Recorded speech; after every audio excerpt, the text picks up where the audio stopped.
tuntaskan di saat ini meskipun baru pertemuan lewat online. Ya. Mudah-mudahan satu saat nanti Allah mengizinkan saya berkunjung ke Lampung Utara dan bertemu dengan teman-teman di Insan Urbani insya Allah.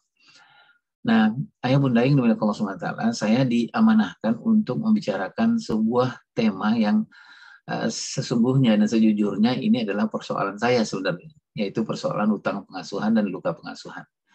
Nah, saya izin ayah dan bunda untuk share bahan-bahan yang nanti mungkin bisa dilihat, yang kita bisa diskusikan kelak di dalam pertemuan kita setelah saya presentasi. Nah, ayah bunda yang dimuliakan Allah Subhanahu wa taala, punya hutang pengasuhan, nah judulnya memang harus dibayar. Orang punya hutang biasa aja kita harus dibayar ya, apalagi hutang pengasuhan. Apa sebenarnya hutang pengasuhan itu? Secara sederhananya begini ayah bunda, segala sesuatu yang kosong, yang tidak tertunaikan hak-hak anak di usia 0 sampai 15 tahun. Jadi ketika kita dulu di usia 0-15 tahun, saya misalnya di umur 0-15 tahun, saya dahulu, mungkin saya nggak tertunaikan, misalnya saya nggak dilatih mandiri, misalnya itu. Sehingga ketika di 15 tahun ke atas, saya menjadi seorang anak yang tidak mandiri, yang ketergantungannya kepada orang. Atau bisa jadi di umur 0, 14 tahun dan 15 tahun, saya sebagai seorang anak laki-laki tidak dilatihkan kelaki-lakian.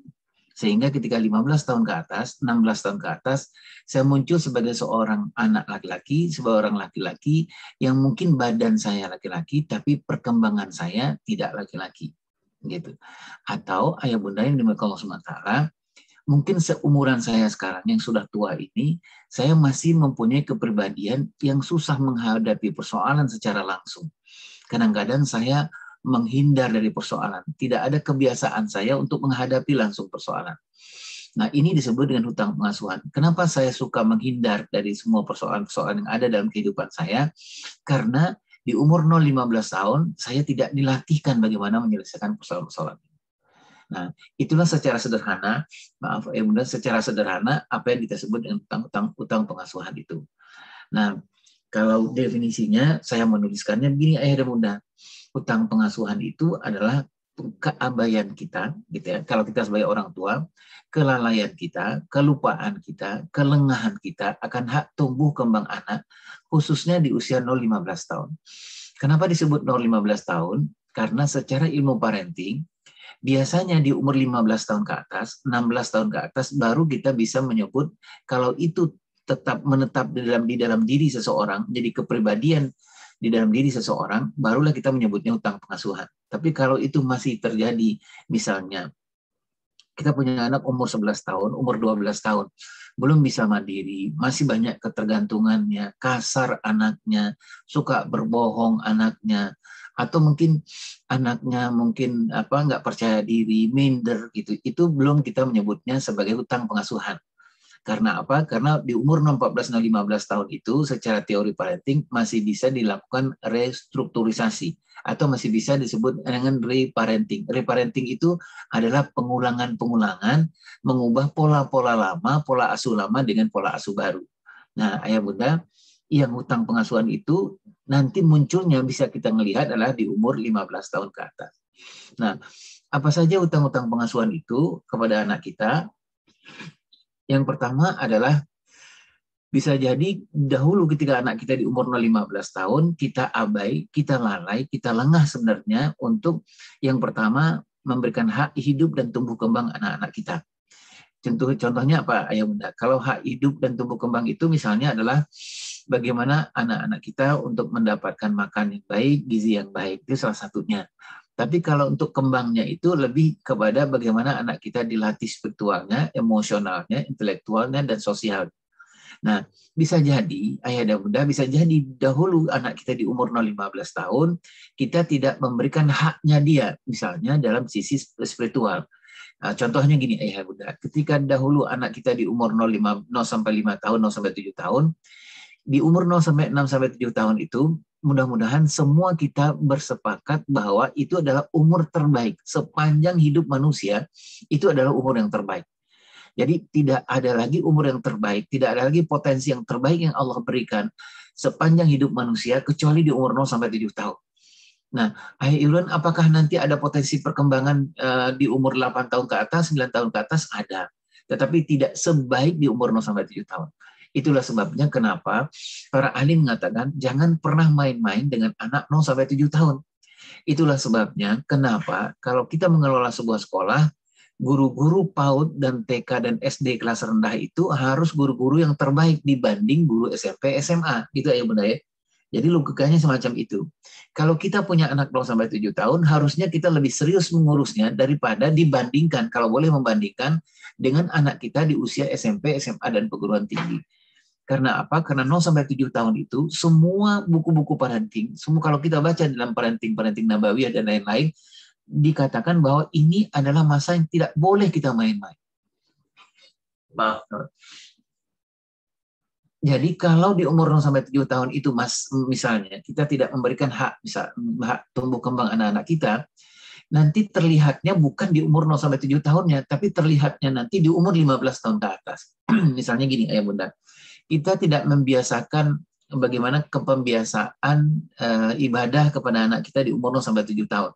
Kita misalnya ayah dan ibunya punya anak 0 sampai 7 tahun tapi tidak memperbaiki bacaan Al-Quran ayah dan ibunya, atau ayah ibunya nggak sering baca Al-Quran, atau ayah ibunya tidak pernah menceritakan tentang Rasulullah SAW, tentang akhlak Rasulullah.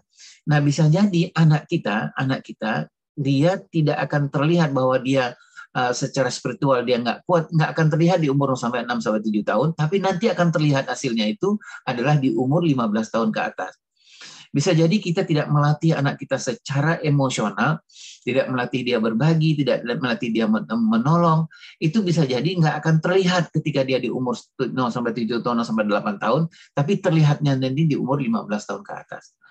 Nah, beberapa hak-hak anak-anak yang kadang-kadang kita abai dan kita lalai itu adalah selain hidup dan tumbuh kembang, dilindungi dan dijaga, kesejahteraan, pengasuhan pendidikan, keadilan, kasih sayang, bermain dan bermakna.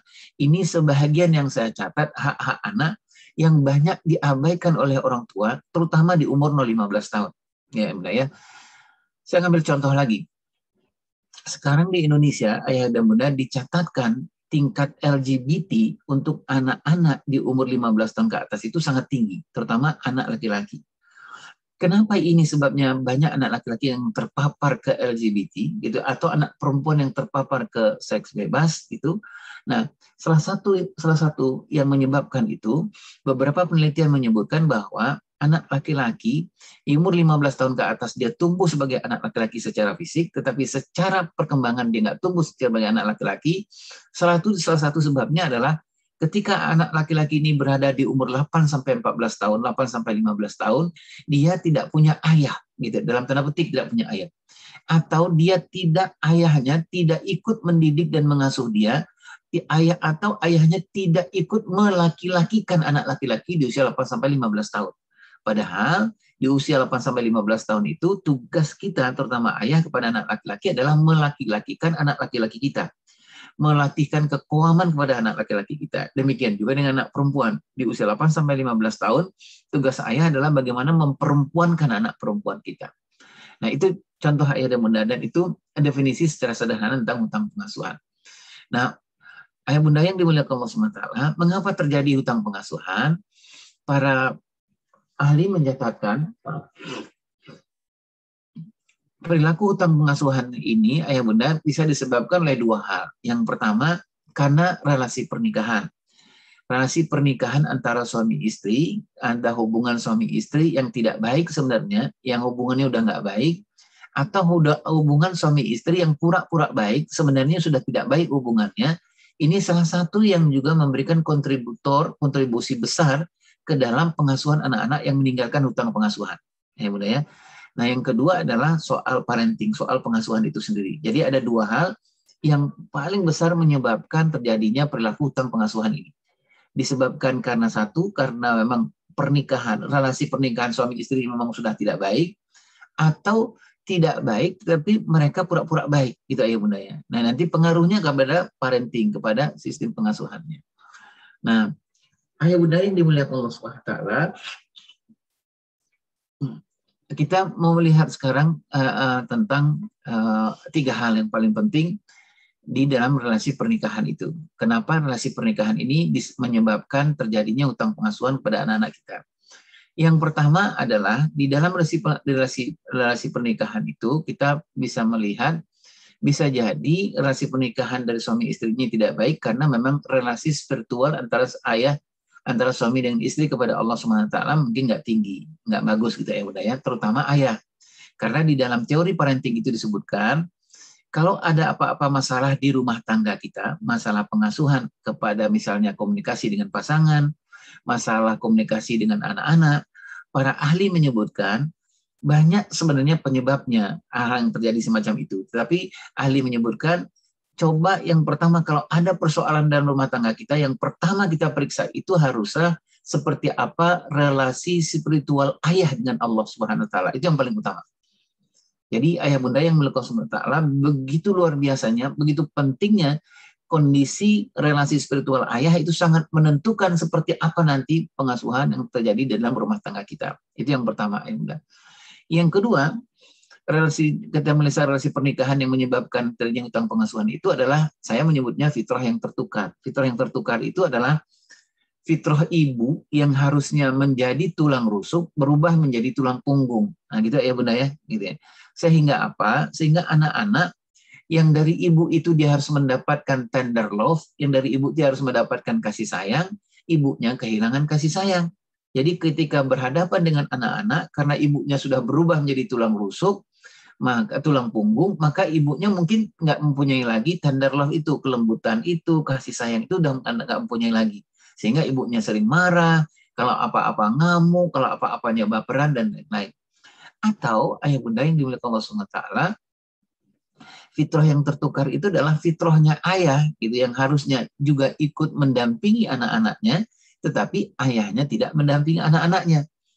Ayahnya hanya ingin mengatakan kepada ibunya, kepada istrinya bahwa, Dek, tugasku hanya mencari uang saja. Jadi tugas bagaimana urusan spiritual anakmu, urusan emosional anakmu, urusan perkembangan sosial anakmu, itu urusan kamu dengan urusan sekolah. Nah, ini salah satu penyebab di dalam relasi pernikahan yang kita menyebut fitrahnya ayah ini tidak berfungsi dengan baik. Harusnya fitrah ayah itu tidak hanya mencari uang, tugasnya ayah itu juga adalah mengurus persoalan perkembangan spiritual, emosional, intelektual, dan sosial anak-anak kita. Nah, yang ketiga di dalam relasi pernikahan yang menyebabkan hutang pengasuhan itu adalah pihak ketiga. Pihak ketiga ini maksudnya ayah dan bunda adalah ketika anak-anak mungkin ayah dan bundanya bekerja, tetapi di dalam rumah itu ada orang yang ketiga yang ikut mengasuh anak-anak kita. Apakah itu bapak dan ibu, nenek kakek kita, nenek kakeknya anak-anak, atau mertua dari pasangan, masing-masing pasangan. Jadi anak-anak kita itu banyak diasih bukan oleh orang tuanya, tetapi oleh pihak yang ketiga.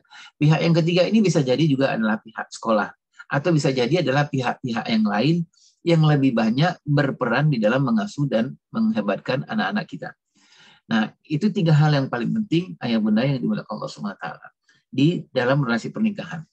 Yang menyebabkan hutang pengasuhan yang kedua itu adalah parenting. Ini bersoal dengan pengasuhan. Kalau saya mengumpamakan ayah bunda, di umur 0 sampai 15 tahun itu adalah musim tanam. Artinya apa? Di dalam tumbuh kembang anak-anak kita itu musim yang sangat luar biasa.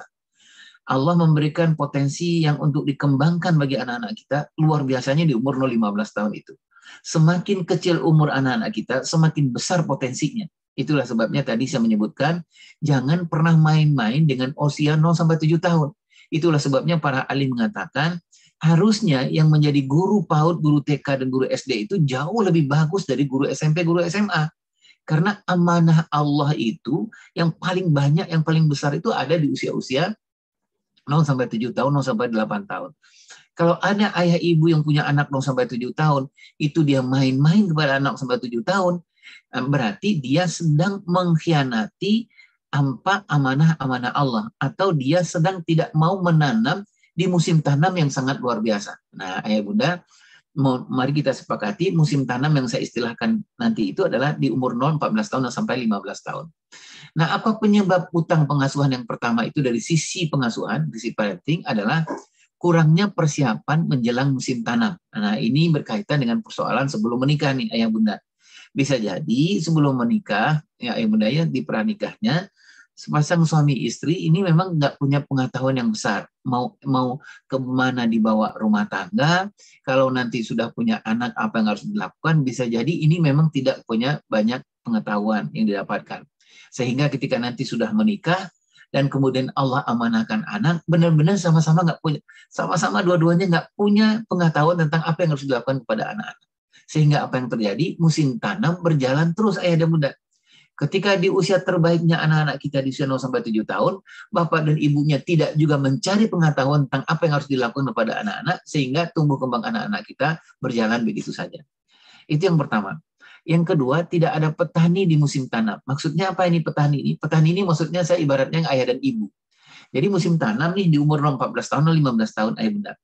Jadi semuanya sudah ada ini, tanahnya gembur, tanahnya sudah pas untuk ditanam, musim hujannya juga sedang bagus-bagusnya.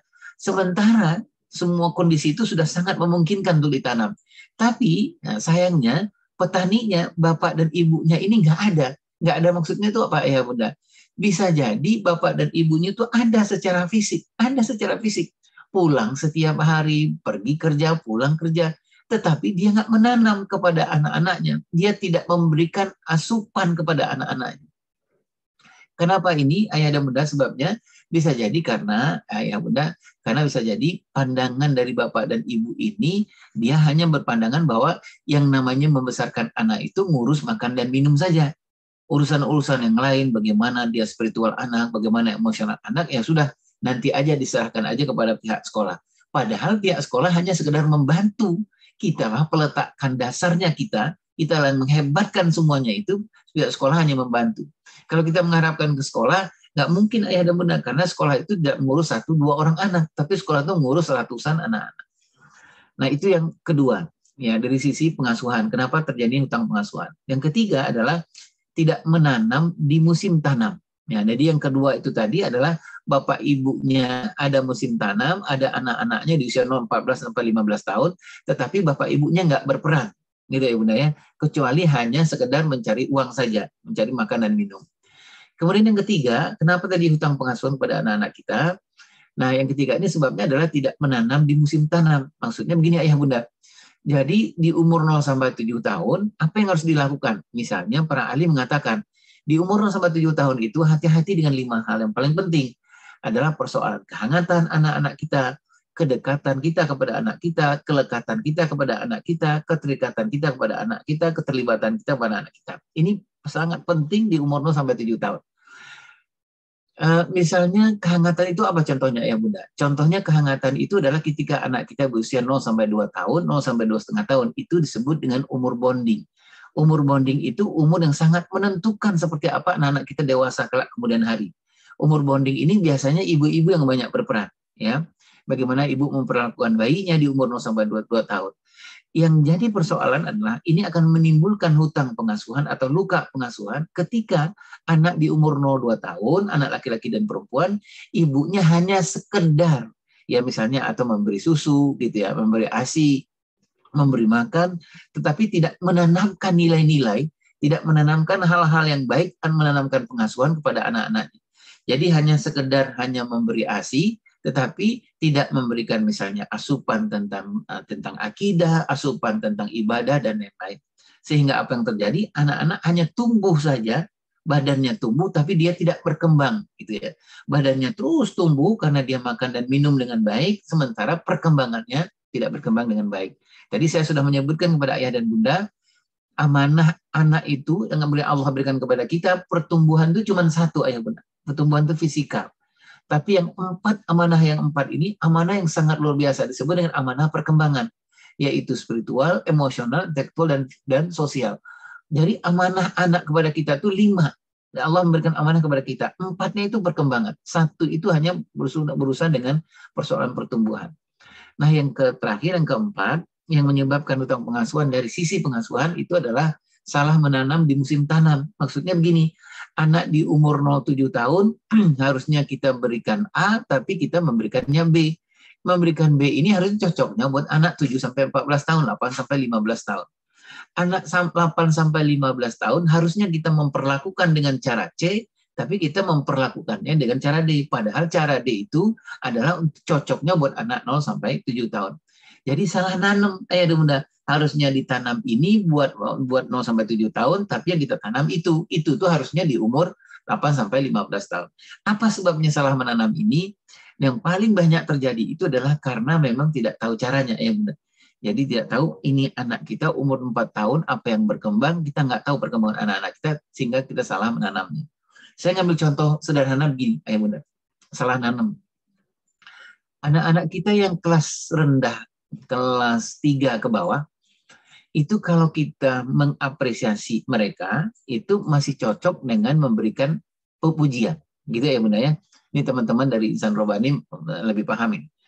Jadi pujiannya kalau anak-anak kelas 3 ke bawah itu mungkin kita akan, kalau kita memberikan apresiasi, cocoknya memberikan pujian. Misalnya, ya Allah hebat banget ayah, ya Allah hebat banget, dahsyat banget anaknya bunda. Itu masih sangat cocok buat anak-anak di umur kelas 3 ke bawah. Tapi bagi anak-anak kelas 3 ke atas, kalau kita ingin memberikan apresiasi, nggak cocok lagi dengan memberikan pujian. Gitu ya.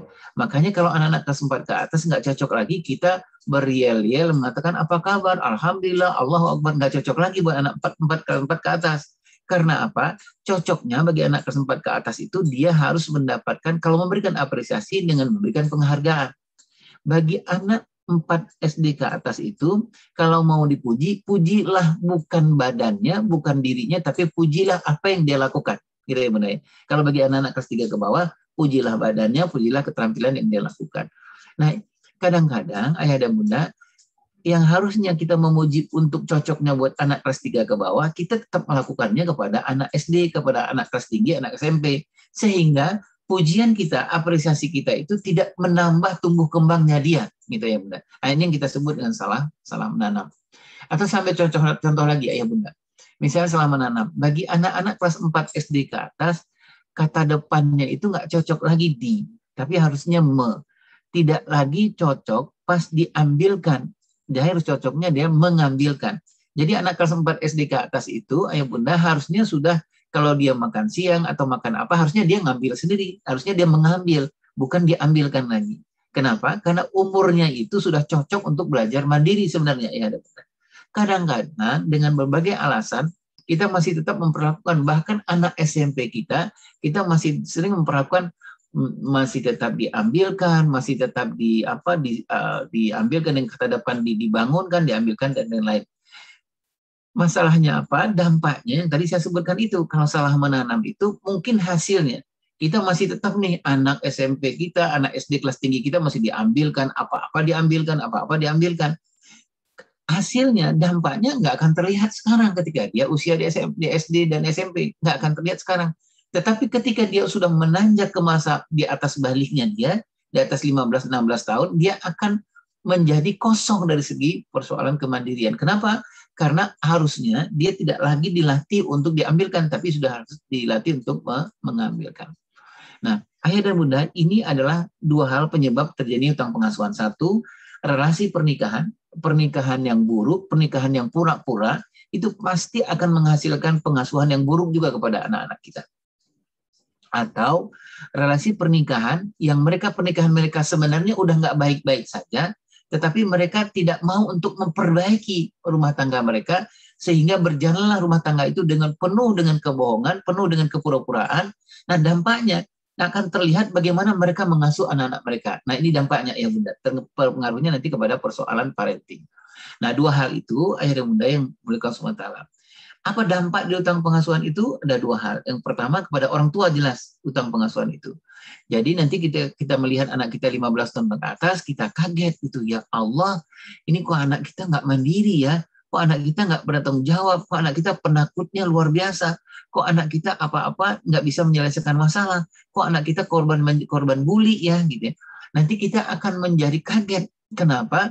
Karena kita berpikiran bahwa di umur 14 tahun, 15 tahun kita sudah habis-habisan gitu ya. Oh, saya sudah nyari uang ayah Irwan, pergi pagi pulang sore semua. Tetapi itu ternyata tidak dibutuhkan oleh anak-anak kita. Anak-anak kita butuh uang, butuh makan, tetapi jauh lebih dibutuhkan itu adalah perkembangan. Nah, sementara perkembangan di umur 14 tahun, 15 tahun itu ayah dan ibunya nggak terlibat. Nah, apa yang terjadi? Nah, terjadilah orang tua yang tidak memanen di musim panen. Jadi umur 15 tahun ke atas, kita menjadi kaget gitu. Loh, apa yang kita lakukan selama ini ternyata di umur 15 tahun tidak membuatkan anak-anak kita tidak mandiri, tidak bertanggung jawab, dan lain-lain. Maka disebutlah dampak utang pengasuhan buat orang tua itu, orang tua menjadi bangkrut, Bunda ya, merasa sudah habis-habisan di umur 14 atau 15 tahun, ternyata nggak sesuai dengan apa yang dibutuhkan oleh anak-anak kita. Yang kedua, dampak pengasuhan itu terjadinya kepada anak-anak kita, gitu. Apa dampaknya? Gitu. Ada dua hal. Ciri-ciri anak-anak yang saya sebutkan dengan mengalami hutang pengasuhan itu di atas 15 tahun ke atas. Yang pertama adalah usia biologisnya lebih maju dari usia psikologisnya. Jadi usia KTP-nya lebih maju dari usia psikologisnya. Harusnya ayah dan bunda, idealnya kita berhasil mengasuh dan didik anak-anak itu adalah ketika usia psikologis lebih maju dari usia biologis. Usia KTP harusnya jangan lebih maju dari usia perkembangan anak-anak kita. Saya ngambil contoh gini, ayah bunda. Yang sering terjadi, ayah dan bunda, adalah ini banyak terjadi di Indonesia, gitu, adalah ketika anak kita udah berusia 16 tahun, 18 tahun, KTP-nya umur 18 tahun, tetapi secara perkembangan, secara psikologisnya dia seperti anak di umur 10 tahun, di umur 9 tahun. Padahal udah umur 18 tahun, tidak ya bunda ya. Nah, itu adalah salah satu anak-anak yang mengalami hutang pengasuhan. Jadi usia biologisnya lebih maju dari usia psikologisnya. Nah, suksesnya kita sebenarnya mengasuh anak-anak itu adalah ketika usia psikologis lebih maju dari usia biologis. Yang kedua, dampak hutang pengasuhan ini kepada anak-anak adalah menjadikan anak-anak rapuh dan lumpuh gitu. Rapuh dan lumpuh ini adalah ketika dia besar, dia bisa menjadi korban bully, ayah bunda, atau ketika sudah di atas 15 tahun ke atas, dia mungkin agak susah untuk berkembangnya. Karena apa? Karena itu tadi, ayah bunda, mungkin secara fisik bertumbuh dengan baik, tetapi secara perkembangan dia rapuh, dia lumpuh. Baik. Nah, kemudian apa yang harus kita lakukan, ayah bunda, adalah membayar hutang pengasuhan, gitu ya. Jadi apa-apa yang tidak membayar hutang itu gini, ayah bunda, apa-apa yang tidak kita lakukan di umur-umur terbaik anak-anak kita di umur 14 tahun, dan kemudian sudah lewat anak kita umur 15 tahun, harus kita bayar gitu. Nah, misalnya gini, kenapa sekarang udah anak 15 tahun, anak kita 16 tahun, tapi nggak pede juga ya bunda, minderan orangnya. Bisa jadi ayah bunda, di umur 07 tahun, kehangatan, kedekatan, dan kelekatan ayah bunda bermasalah dengan anak ini. Ayah tidak terlalu dekat dengan anak secara fisik, jarang dipeluk, jarang disentuh, gitu ya. Ayah dan bunda mungkin secara mempunyai kedekatan secara psikologis, itu namanya kelekatan, juga nggak kuat dengan anak ini. Sehingga apa yang terjadi, anak ini tidak mempunyai self esteem, tidak mempunyai konsep diri yang bagus gitu. Akhirnya dia minder ketika dia besar. Nah, atau contohnya apa lagi ayah bunda?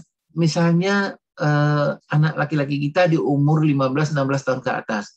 Apa-apa itu kalau dilihat dari sisi laki-laki belum berkembang gitu. Nggak berani anaknya, nggak berani menghadapi masalah, nggak mandiri, nggak jujur, dan lain-lain. Ciri-ciri kelaki-lakian itu nggak ada di diri anak-anak kita. Nah, dari mana ini terjadi hutang pengasuhan ini? Dengan gampang kita menjawab, pasti ada masalah di umur 7-14 tahun, di umur 8-15 tahun. Bisa jadi orang ayahnya kepada anak laki-lakinya tidak mendownloadkan kelaki-lakian atau tidak mengajarkan kelaki-lakian kepada anak kita di umur 8-15 tahun. Sehingga ketika di usia lepas baliknya dia tidak berkembang kelaki-lakiannya. Yang bertumbuh itu hanya fisiknya sebagai laki-laki. Nah, ayah bunda yang dimuliakan Allah Subhanahu wa taala, sebelum kita membicarakan utang pengasuhan itu di atas 15 tahun ke atas, ada satu hal yang juga perlu harus kita ketahui, namanya restrukturisasi. Dan kelupaan itu-nya ya budaya, restrukturisasi. Nah, restrukturisasi itu adalah terjadi di dalam sepanjang tumbuh kembang anak kita ada 2 kali. Ada namanya restrukturisasi yang pertama. Restrukturisasi yang pertama itu terjadi di umur 7 tahun. Restrukturisasi itu gini ya bunda. Ketika anak kita di umur 7 tahun, Allah memberikan kesempatan kepada ayah dan bunda untuk memeriksa ulang apa yang kurang-kurang kita berikan kepada anak kita di usia 0-7 tahun. Itu terjadi puncaknya di umur 7 tahun. Di umur 7 tahun itu kita bisa melihat sebenarnya ayah bunda kondisi anak-anak kita, perkembangan anak-anak kita. Misalnya di umur 7 tahun itu anak-anak kita misalnya dia bersoal misalnya dia kelekatannya kepada kita atau istilahnya attachmentnya kepada orang tuanya nggak deket lah, nggak lekat gitu ya. Bisa jadi mungkin nggak dekat dengan orang tuanya. Apa sebabnya gitu? Ini bisa jadi dia nggak punyai bonding dia mendapatkan bonding yang tidak baik bagi ibunya di usia 0 sampai 2,5 tahun. Nah, kalau dia nggak mendapatkan bonding, apa yang harus kita lakukan? Kita belum menyebutnya hutang pengasuhan, tetapi kita masih menyebutnya kita bisa melakukan restrukturisasi. Kehangatan yang nggak didapatkan di umur 0,2 tahun bisa kita gantikan sepanjang dia masih berumur 7 tahun. Masih bisa kita lakukan. Banyak yang bisa kita lakukan, diganti kehangatan itu bisa diganti dengan kata-kata, dengan pujian, dengan hadiah, dan lain-lain. Nah, restrukturisasi yang kedua itu terjadi di umur 14 tahun. Nah, di umur 14 tahun itu, ayah bunda kita diberi kesempatan untuk mengevaluasi apa-apa yang sudah kita berikan di umur 7-14 tahun, 8-15 tahun. Kalau anak laki-laki, kita evaluasi ketika anak kita 14 tahun, sudah muncul belum kelaki-lakiannya. Karena tugas kita adalah di umur 8-15 tahun, kita melatihkan kelaki-lakian kepada anak laki-laki kita. Kalau anak perempuan sudah muncul belum keperempuanannya di umur 14 tahun. Kalau itu belum muncul, sebelum dia lewat dari umur 14 tahun, umur 15, 16, 17, 18 tahun, sebelum menjadi hutang pengasuhan, kita diberi kesempatan untuk melakukan restrukturisasi.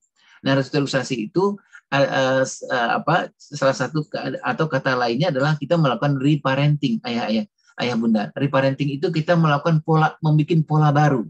Kalau ternyata selama ini pola asuh kita selama ini menyebabkan anak-anak tidak bagus perkembangannya, berarti di umur 14 tahun kita harus evaluasi. Ya, nah, kalau kita bilang sama pasangan kita, Dek, selama ini ternyata anak-anak kita kenapa dia nggak punya pride, nggak punya kebanggaan, nggak punya percaya diri, bisa jadi kita memujinya salah, gitu ya Bunda. Kita menghargainya salah, gitu. Berarti pola ini harus kita ganti. Nah, itu bisa kita lakukan di umur 14 tahun.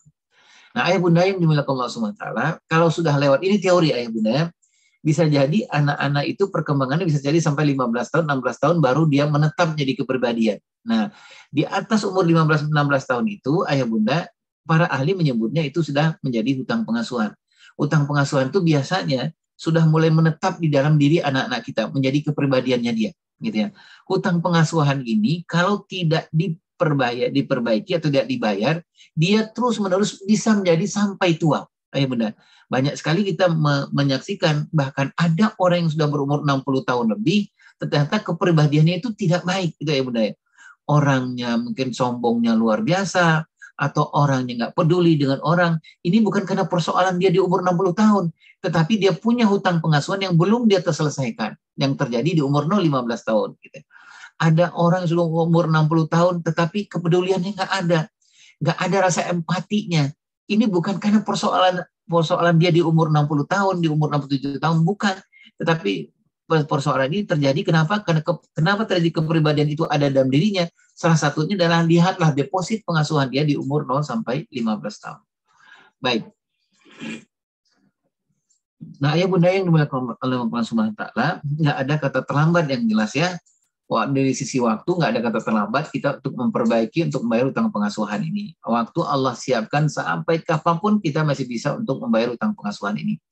Kemudian tidak ada kusut yang tidak terurai. Artinya apa ya bunda? Dalam bayar utang pengasuhan itu kita bisa melakukan ulang, ya.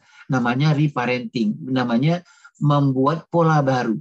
Kalau selama ini kenapa dia nggak dekat dengan seorang ayah gitu? Anak kita umur 15-16 tahun. Kalau datang ayahnya itu stresnya luar biasa. Nah berarti kita harus menemukan kenapa dia bisa nggak berjarak dengan ayahnya. Berarti ini pola lama ayahnya yang menyebabkan anaknya nggak dekat dengan ayahnya, berarti harus kita ganti. Harus diganti dengan skema baru atau dengan pola baru. Nah, yang paling menarik ayah bunda adalah di dalam membayar utang pengasuhan itu, tokoh yang paling menarik untuk menjadi penanggung jawab itu adalah ayah. Karena membayar utang pengasuhan itu pekerjaan yang tidak gampang ayah bunda.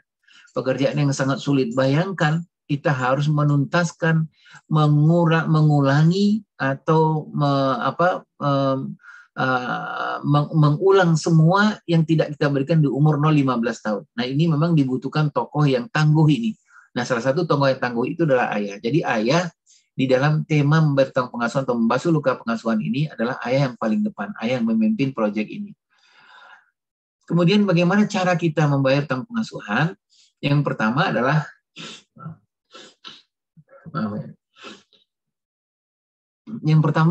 membayar kepada sang pemilik. Nah, ini saya menyebutnya relasi ilahiyah. Jadi membayar kepada sang pemilik itu, kenapa? Karena kalau kita memberikan hutang pengasuhan kepada anak-anak kita, gitu ya, nah bisa jadi sebabnya, yang tadi saya sebutkan itu, sebabnya bisa jadi kita nggak menunaikan hak anak kita di umur 14 tahun dan 15 tahun. Nah, kalau kita tidak menunaikan hak anak kita itu, salah satu hal itu adalah karena kita tidak menjalankan amanah yang Allah berikan kepada anak. Dan anak itu miliknya Allah ya. Di umur 0 sampai 7 tahun kita harus serius, tapi kita nggak serius gitu. Nah, ini meninggalkan hutang pengasuhan nanti ketika umur 15 tahun. Itulah sebabnya kenapa kata ahli membayar hutang pengasuhan itu 3 hal yang paling penting. Bayar dulu kepada sang pemilik, minta ampun kepada pemilik, akui kepada pemilik bahwa sudah salah, tidak menjalankan amanah yang diberikan Allah SWT. Yang kedua adalah kembali kepada fitrah.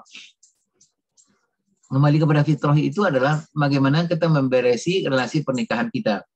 Karena tadi saya menyebutkan ayah dan bunda, salah satu penyebab terjadi hutang pengasuhan pada anak-anak karena memang bermasalahnya relasi pernikahan antara suami dengan istri, gitu ya.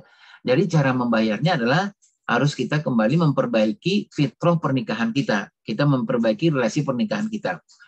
Mungkin bagi ayah dan bunda yang selama ini mungkin ya, mereka berdua sudah yakin sebenarnya bahwa ini bermasalah nih hubungan kita.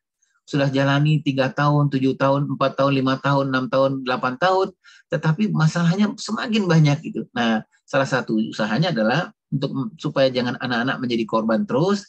Artinya apa? Kembalilah kita untuk memeriksa relasi pernikahan kita. Yang bagi ibu yang selama ini mungkin tugasnya adalah tulang rusuk, nah, ayo kembali jalankan tulang rusuk, jangan terlalu menjalankan tulang punggung gitu. Karena nanti kalau ibu terlalu asik dengan tulang punggung, pasti fitrah tulang rusuknya hilang. Padahal tulang rusuk itu sangat dibutuhkan oleh anak-anak kita dalam tumbuh kembangnya dia. Nah, kemudian yang terakhir barulah kita membayar kepada anak-anak kita, gitu ya. Membayar utang-utang maksudnya. Kalau dia kurang mandiri, berarti kita latih kemandiriannya. Kalau dia kurang sabar, kita latih kesabarannya. Ayah bunda yang dimuliakan Allah SWT, ini uraian-uraian aja. Jadi membayar kepada Allah Subhanahu Wa Taala itu adalah memperbaiki relasi dengan Allah. Sudah jelas itu tadi saya menyebutkan. Perbaikilah hubungan dengan Allah. Minta ampunlah kepada Allah, ya Allah, misalnya harusnya di usia 0 sampai 7 tahun, ya Allah, kami ini memperbaiki bacaan Al-Quran kami, banyak kami membaca Al-Quran kepada anak kami, harusnya Allah, pendengarannya nggak lebih banyak mendengarkan musik, harus lebih banyak mendengarkan Al-Quran, harusnya itu yang didapatkan oleh anak kita, sementara kita nggak melakukan itu. Nah, berarti yang pertama kita minta ampun kepada Allah Subhanahu Wa Taala. Kemudian yang kedua yang tadi saya sebutkan itu adalah yang kembali kepada fitrah tadi ayah bunda. Ya, periksalah di dalam pernikahan kita, periksalah roadmap pernikahan kita. Apakah kita sudah punya roadmap pernikahan atau belum? Maksudnya roadmap pernikahan itu gini ayah bunda.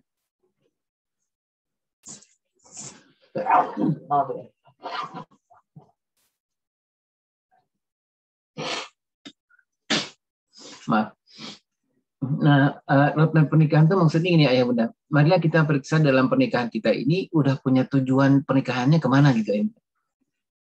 Saya mengalami ayah bunda, ini kesalahan fatal saya. Ketika sudah pernah perjalanan pernikahan berjalan 1 tahun, 2 tahun, 3 tahun, 4 tahun, 5 tahun, kami berdua itu belum mengerti nih pernikahan mau dibawa kemana gitu ya bunda ya. Kalau secara teorinya di dalam roadmap pernikahan itu ada beberapa tahap yang harus kita buat gitu, yang harus kita lakukan. Gitu. Kapan-kapan kita membahas itu insya Allah. Kemudian ayah bunda yang berkata Ta'ala dalam memberesi roadmap memberesi kembali kepada fitrah itu, yang kedua adalah kita memeriksa hubungan kita dengan pasangan kita. Apakah di dalam pernikahan kita ini sudah berlaku unna libasul lakum wa antum libasul lahunna atau tidak? Apakah kita dengan pasangan kita sudah merupakan sebuah tim, atau kita dengan pasangan kita itu bukan merupakan tim di dalam mengasuh anak-anak? Jadi caramu dengan cara kita masih tetap berlaku. Jadi ayah dengan ibu belum ada satu kesempatan, belum ada kesepakatan bersama bagaimana cara mengasuh anak. Yang paling berat itu ayah bunda adalah dalam pengasuhan anak-anak kita, terutama dalam membayar hutang pengasuhan, kita antara ayah dan ibu belum pernah bicara soal bagaimana kesepakatan mengasuh anak-anak kita, bagaimana pola mengasuhnya, apa yang harus kita lakukan. Bahkan itu berbulan-bulan, bahkan bertahun-tahun, bapak dan ibu nggak pernah membicarakan ini. nggak mempunyai kesepakatan di dalam mengasuh anak-anak kita. Kemudian ayah bunda yang terakhir adalah membayar kepada anak-anak. Nah, membayar kepada anak-anak itu ayah bunda yang berkata Ta'ala adalah bagaimana kita menuntaskan yang tadi itu, yang kita abai, lalai, lengah dalam memberikan hak tumbuh kembang anak-anak kita. Nah, di dalam memberikan hak anak-anak kita itu, kata para ahli, hindarilah 6 hal ini. Ya, dalam mengasuh anak-anak itu hindarilah fokus kepada dunia, gitu. Artinya gimana mengasuh dan mendidik anak-anak itu banyak sekali orang tua yang kalau dia mendidik dan mengasuh anak-anak itu selalu orientasinya hasil. Gitu ya bunda ya. Entar anak menjadi apa nih? Entar anak menjadi apa nih? Sehingga targetnya itu hasil. Dia tidak peduli dengan proses. Ada juga orang tua yang sangat fokus pada kekuatan dirinya. Gitu. Yang kekuatan diri maksudnya itu adalah dia nggak membutuhkan orang lain. Pokoknya udah kami bisa kok untuk mengasuh dan didik anak-anak kami.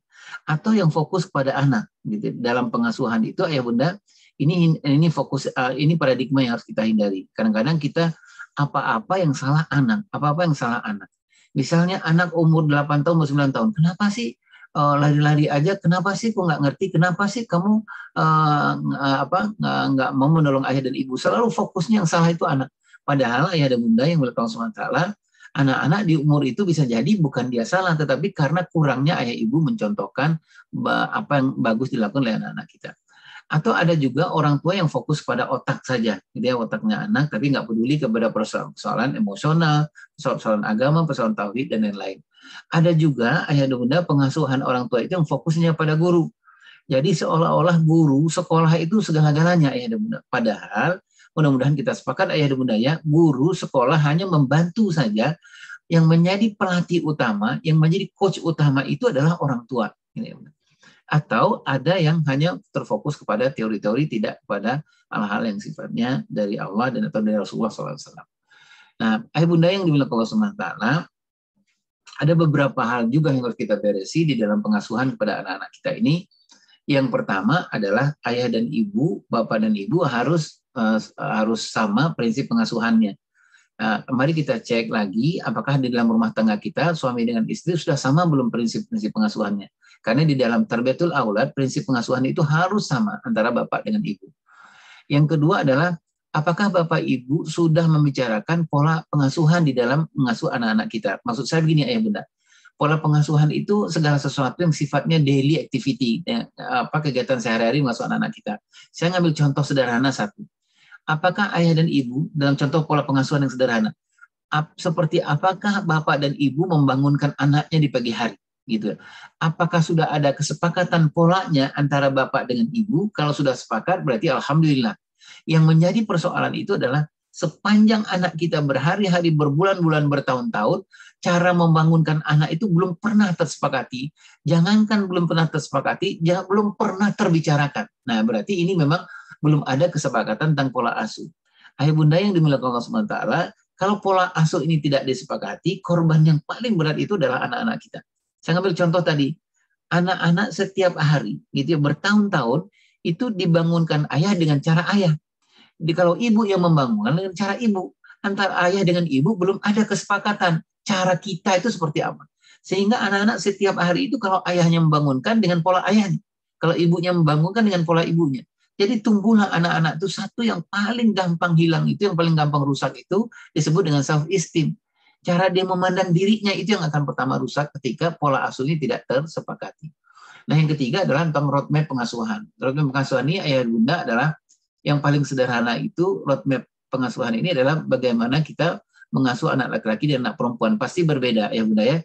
Nah, itulah sebabnya kenapa di dalam Islam itu dianjurkan kepada kita kalau punya anak laki-laki dan anak perempuan, pasti berbeda cara ngasuh anak laki-laki dan cara ngasuh anak perempuan. Namanya roadmap pengasuhan anak laki-laki, roadmap pengasuhan anak perempuan. Allah menyebutkan innallaha astafa Adama Nuhan wa ala Ibrahim wa ala Imran. Ngasuh anak laki-laki, kita salah satu contohnya kepada keluarga ayahanda Ibrahim, ngasuh anak perempuan contohnya kepada ayahanda Imran gitu. Baik. Sedikit lagi ayah bunda, di dalam membayar utang pengasuhan kepada anak-anak kita itu ada dua hal yang paling penting, adalah waktu. Jangan memberikan waktu luang kepada anak-anak, tapi luangkanlah waktu kepada anak-anak kita dalam membayar utang pengasuhan. Yang kedua adalah punyalah ilmu. Nah, ilmu ini ayah bunda mohon maaf, yang paling gampang saya dalam tanda petik adalah mewajibkan ayah dan bunda atau orang tua atau guru wajib punya tentang ilmu tahap perkembangan. Jadi tahap perkembangan itu maksudnya gini ayah bunda, anak kita umur 7 tahun, kita harus sedikit mengerti apa yang terjadi di anak umur 7 tahun. Agak lucu juga ayah dan bunda kalau ada guru, ada orang tua yang mau menghebatkan anak-anak, tapi ketika ditanya ke guru atau ke orang tuanya nggak tahu apa yang terjadi anak. Misalnya begini, ditanya kepada guru, ngajar kelas berapa? Ngajar kelas 1 SD. Ngerti nggak apa yang terjadi di anak kelas 1 SD? Nggak tahu. Ini nggak susah nih ayah bunda. Gitu. Bagaimana dia menghebatkan anak kelas 1 SD, sementara dia nggak mengerti tahap perkembangan anak kelas 1. Sama juga ketika kita menghebatkan anak kita di rumah, anak kita misalnya umur 8 tahun, ketika ditanya apa yang terjadi di umur 8 tahun, kita nggak tahu. Nah ini salah satunya nanti kita salah-salah menanam kepada anak-anak kita, nggak sesuai dengan tahap perkembangannya. Ayah bunda yang menurut Sumatera, berikut ini hanya contoh-contoh saja gitu, apa yang harus kita lakukan pada anak-anak kita, misalnya perkembangan anak-anak umur 0 sampai 7 tahun. Ini yang dia butuhkan adalah bonding atau kelekatan dari ibu nih 0 sampai 7 tahun. Nah, umur 8 sampai 15 tahun itu dia butuhkan ayah gitu ya, untuk laki-laki kan anak laki-laki dan memperempuan kan anak perempuan. Baik, ayah bunda yang dimiliki Sumatera, ini contoh cara membayar hutang. Nah, cara membayar hutang pengasuhan. Nah, bagaimana kita melihat ada utang pengasuhan di anak kita? Lihatlah dari dua hal. Yang pertama dari ujarannya, kemudian lihatlah dari tindakannya. Dari ujaran misalnya gini, anak kita nggak ada empatinya. Dari mana kita tahu bahwa anak kita punya hutang empatinya? Lihat dari ujarannya seperti apa. Ketika dia melihat ada orang miskin, orang tidak berdaya, lihatlah dari ujaran. Apakah dia ujarannya, kalau ujaran kita bisa melihat dari ujaran itu bahwa dia memang bermasalah nih dalam soal empati.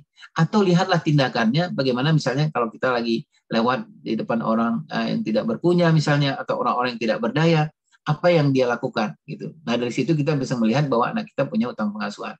Nah, apa sebabnya? Ini sebabnya ayah bunda. Kenapa anak kita nggak empati? Karena sebabnya kalau ahli mengatakan ketidakhadiran orang tua secara emosional, kemudian tidak terlibatan ayah dan kekerasan media menyebabkan anak-anak kita nggak empati. Bagaimana cara berhutangnya? Nah, tadi sudah saya sampaikan tadi itu.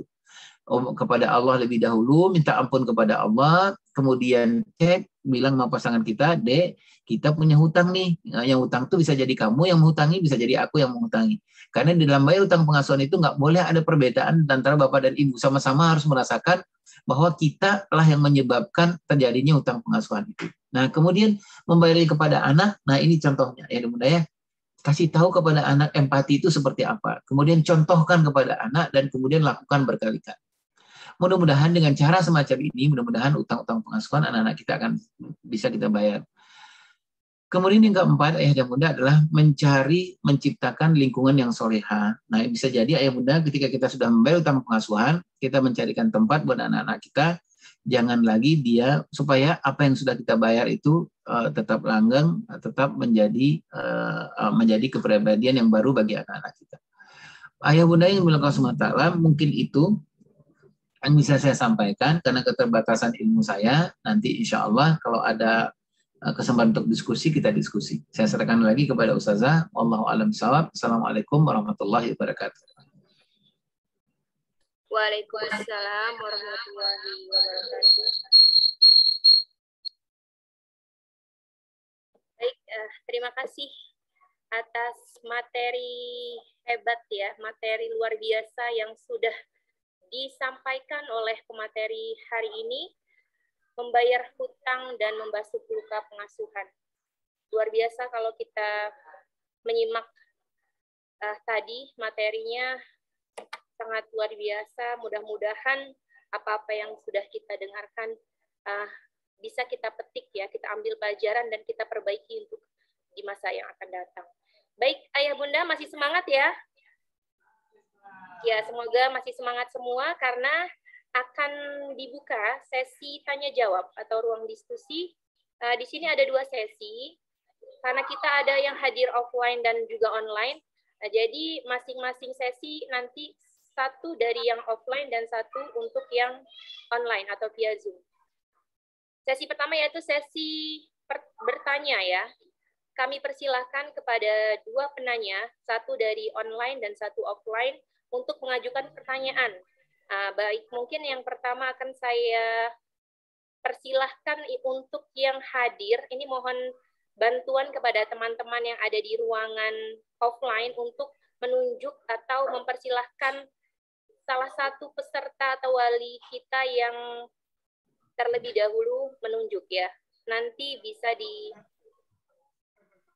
suaranya dibesarkan biar terdengar ya, pakai ya, mikrofon. Baik, terima kasih Ustazah. Ini sudah ada satu penanya, ibu yang pakai jilbab apa itu kuning ya, orange apa? Silakan maju ke depan. Salam ya, warna salam. Satu dulu Bu ya, nanti mungkin sesi kedua baru. Silakan maju ke depan Bu, menggunakan mic saya aja kalau itu nggak masuk ke ini Pak, itu nggak masuk ke Zoom suara mic.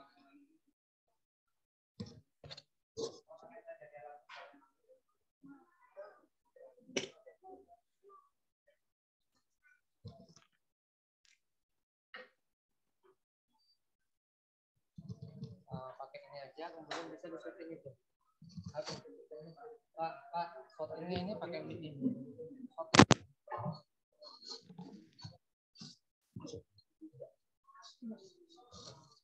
Assalamualaikum warahmatullahi wabarakatuh. Perkenalkan, nama saya Ibu Yesi, wali dari Ananda Fauzan kelas 3 Ibnu Sina.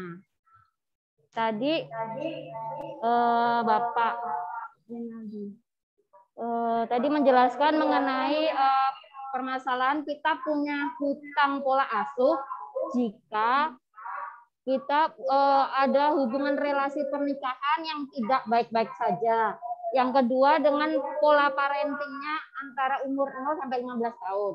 Yang saya tanyakan begini, kita juga dulu mengalami masa-masa kanak-kanak, di mana kita juga diasuh sama orang tua dari faktor gen dan faktor lingkungan juga. Di sini kan dijelaskan kalau relasi pernikahan yang tidak baik-baik aja mungkin karena pengalaman spiritual orang tuanya, kemudian tertukarnya fitrah sebagai tulang rusuk menjadi tulang punggung, atau sebaliknya kemudian ayah tidak ikut mendampingin. Sementara kita juga ada mungkin pengalaman juga di masa lalu yang berbekas sampai di hari tua, yang menyebabkan terbentuk karakter yang mungkin ke arah negatif. Nah, bagaimana cara mengoptimalkan atau memaafkan pengasuhan di waktu yang lampau, kitanya juga bisa memperbaiki psikis kita supaya kita bisa mengoptimalkan pengasuhan di masa sekarang, anak-anak kita sekarang gitu. Iya, ya. Terima kasih. Wassalamualaikum warahmatullahi wabarakatuh. Waalaikumsalam warahmatullahi wabarakatuh. Nama saya Yesi Eka Mahareni, wali dari Ananda Fauzan kelas 3 Ibnu Sina. Iya. Iya. Baik Bunda Esi, makasih banyak pertanyaannya. Jadi ini menarik nih Bunda Esi pertanyaannya. Gimana dengan kita gitu ya, yang juga mengalami gitu ya, mengalami utang pengasuhan bahkan mungkin luka pengasuhan. Nah, gitu ya mungkin. Suara saya dengar ya insya Allah ya Ustadz ya. Dengaran Ustadz, dengaran. Alhamdulillah. Jadi Bunda Esi gini Bunda Esi. Biasanya para ayah dan ibu yang sering memberikan luka pengasuhan kepada anaknya sekarang ini ketika dia menjadi ayah dan ibu, hampir 80% itu biasanya ayah ibu yang menjadi korban di usia 0-15 tahunnya dia. Gitu ya Bunda ya.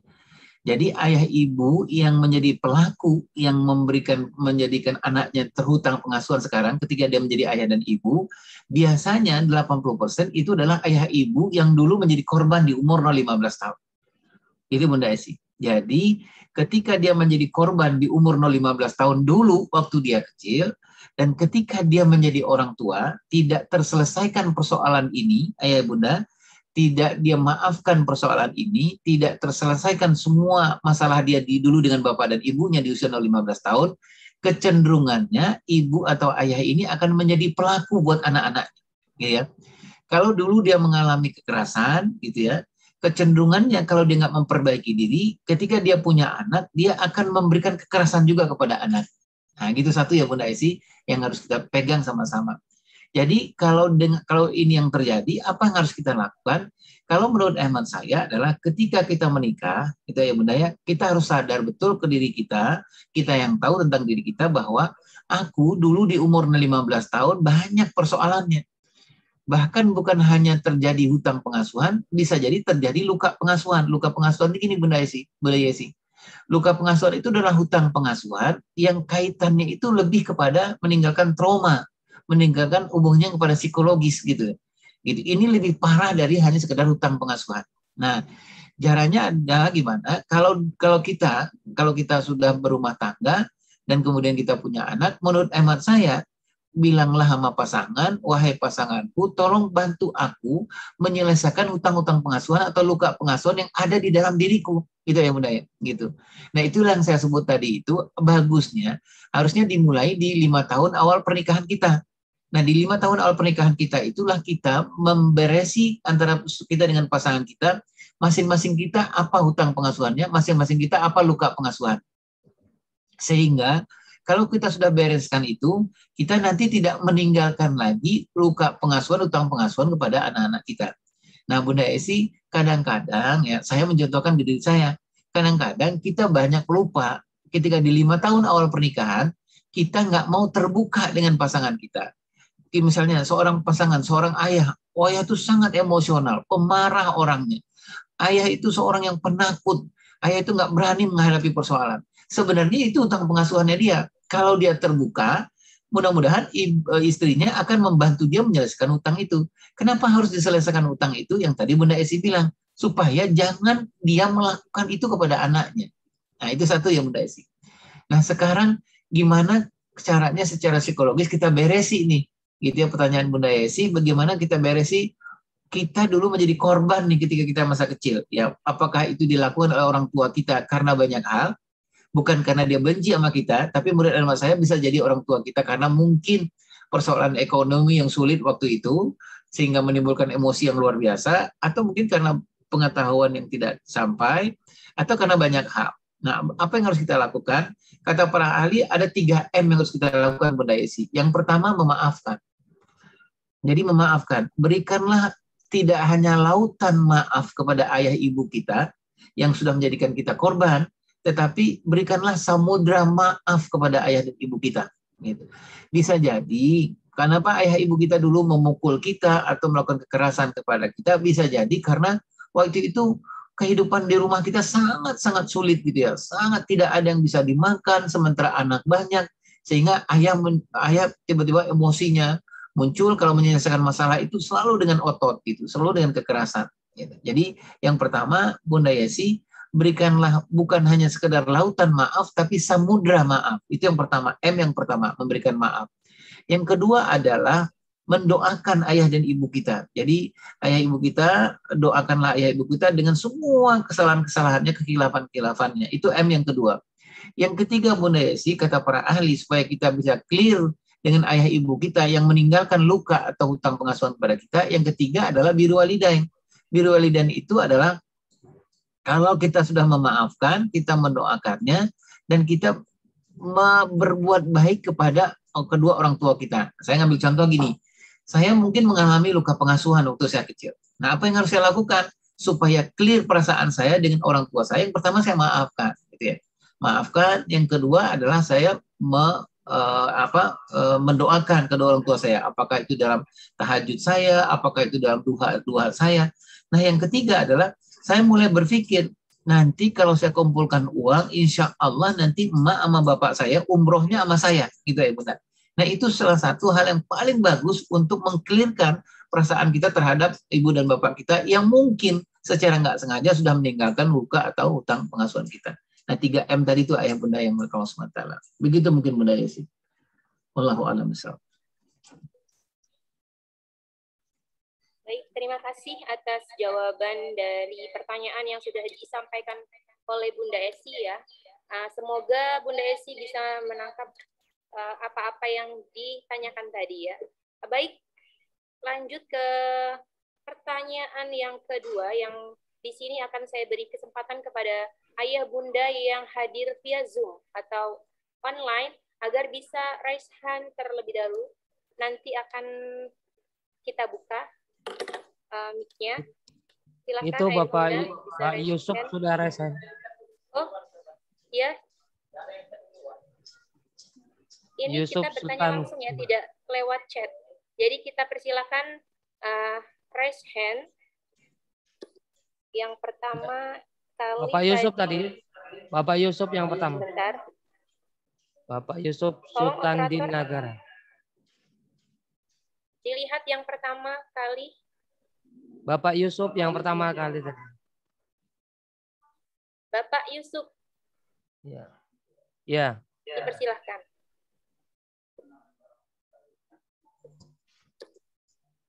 Dipersilakan Bapak Yusuf.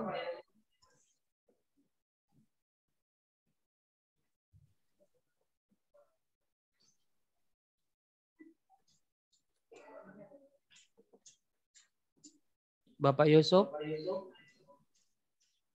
orang tua dari Ada Sultan Bapak Yusuf.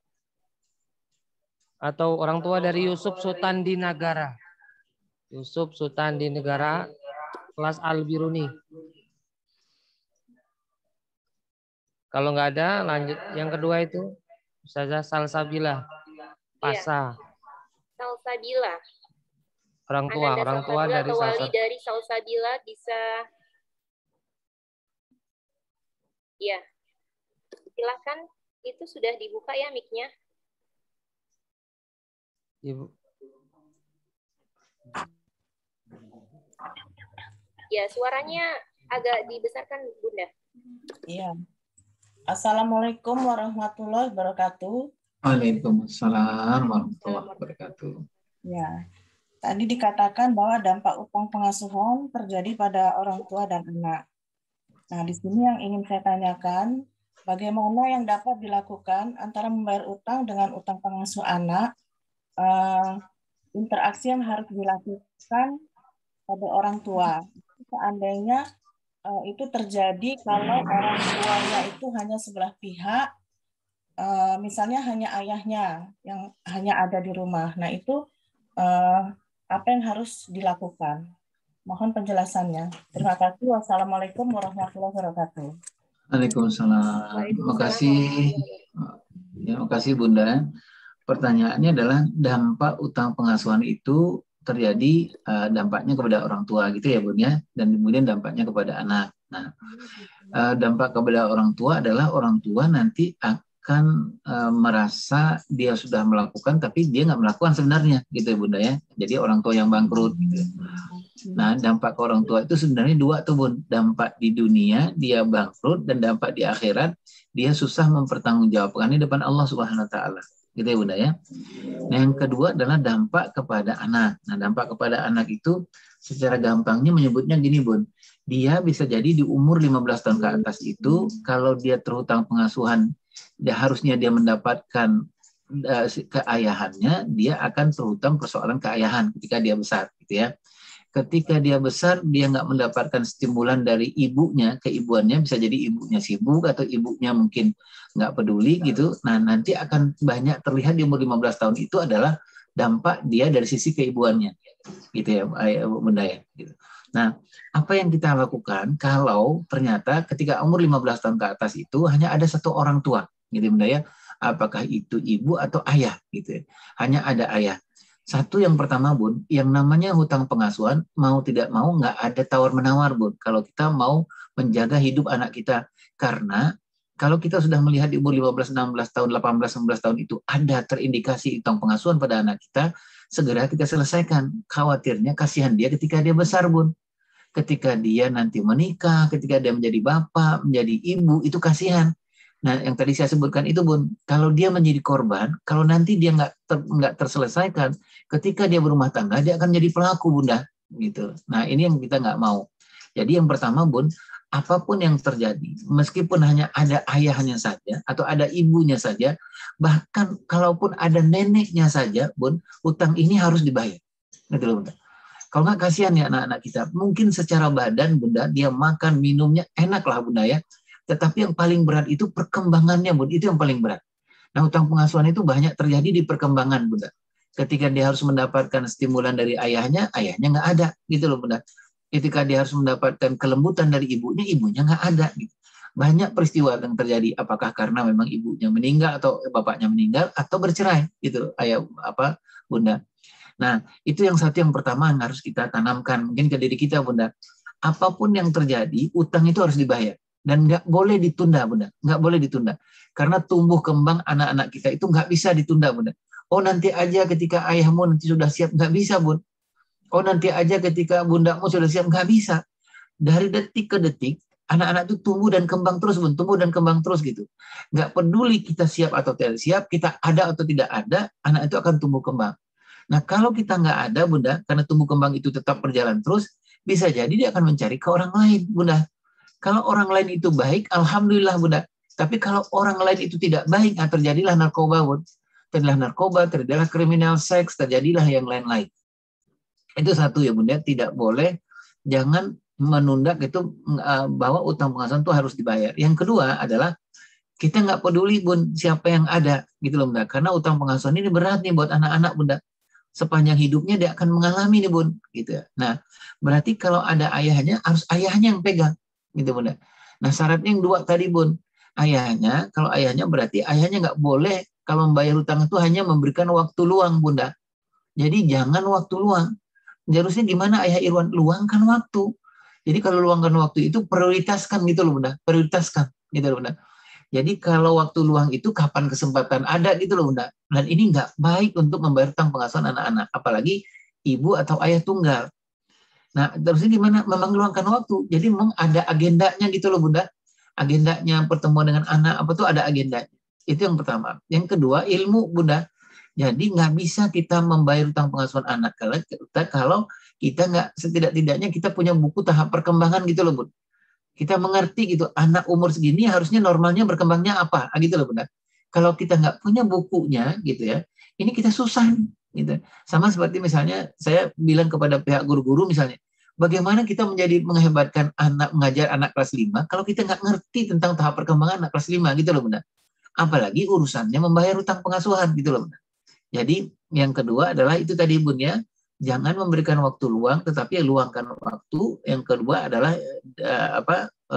menguasai atau mengetahui tentang tahap perkembangan anak-anak. Nah, yang ketiga, Bun, kalau membayar utang pengasuhan itu ayahnya, gitu, Bunda. Kalau membayar utang pengasuhan itu nggak boleh banyak ceramah, Bunda. Nggak boleh banyak ngomong-ngomong, nggak boleh. Tapi yang paling penting itu misalnya, kalau anaknya nggak mandiri, sudah latih, Bun, kemandiriannya, gitu, Bun. Nggak usah banyak ceramah, kasih aja, Bun. Nih kamu harus pegang ini. Kalau dia nggak bisa, dilatih lagi. Kalau nggak bisa, dilatih lagi. Nggak bisa, dilatih lagi. Secara teori, Bunda, berapa banyak kita harus melakukan ini kepada anak-anak kita yang terindikasi utang pengasuhan, bisa jadi, kata para ahli, 21 kali, tapi secara intens, Bun. Bisa jadi 40 kali, bisa jadi 3 bulan, tapi intens. Latihnya intens. Mudah-mudahan utang itu, kalaupun tidak terbayar secara seluruhannya, mudah-mudahan anak yang selama ini nggak mandiri, dia akan mulai mandiri. Gitu loh, Bunda.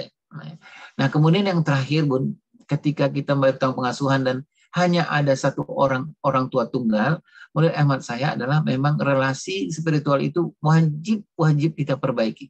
Karena sesungguhnya gini, Bunda, sesungguhnya akan membayar utang pengasuhan itu hanya kekuasaan Allah saja, Bun. Gitu. Kalau kita nggak kuat hubungan dengan Allah, sehebat apapun teori-teorinya pun nggak akan susah kita untuk membayar utang pengasuhan. Nah, yang terakhir saya sebutkan ini adalah menjadi yang sangat utama, Bun, apalagi bagi ayah tunggal. Jadi harus mungkin ibadahnya harus diperbanyak gitu, Bunda. Pemahaman terhadap agama harus dikuatkan gitu, Bunda. Misalnya sholatnya seperti sholat orang laki-laki lah, Bun. Jangan sholat di rumah, sholatlah berjemaah gitu. Karena itu penting buat memperbaiki relasi spiritual gitu. Wallahu a'lam bishawab.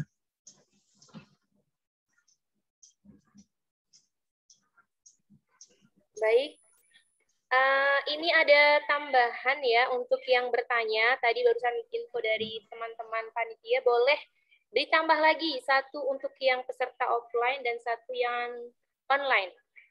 Mungkin bisa lewat yang online dulu ya. Silakan seperti tadi, raise hand dulu. Minta tolong dilihat yang pertama. Silakan Ayah Bunda.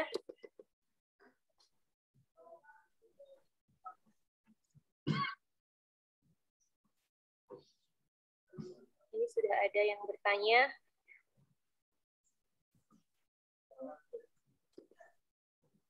Silakan tolong dibuka operator mic-nya. Ya, Silakan. kepada peserta, silakan yang mau bertanya. Ada Ibu Mahda itu, Ustazah, Bu Mahdia, Mahdiawati.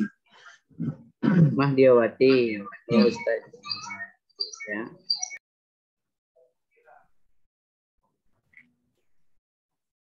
Ya. Oh ya, kepada Bunda Mahdia ya, dipersilakan untuk menyampaikan pertanyaannya.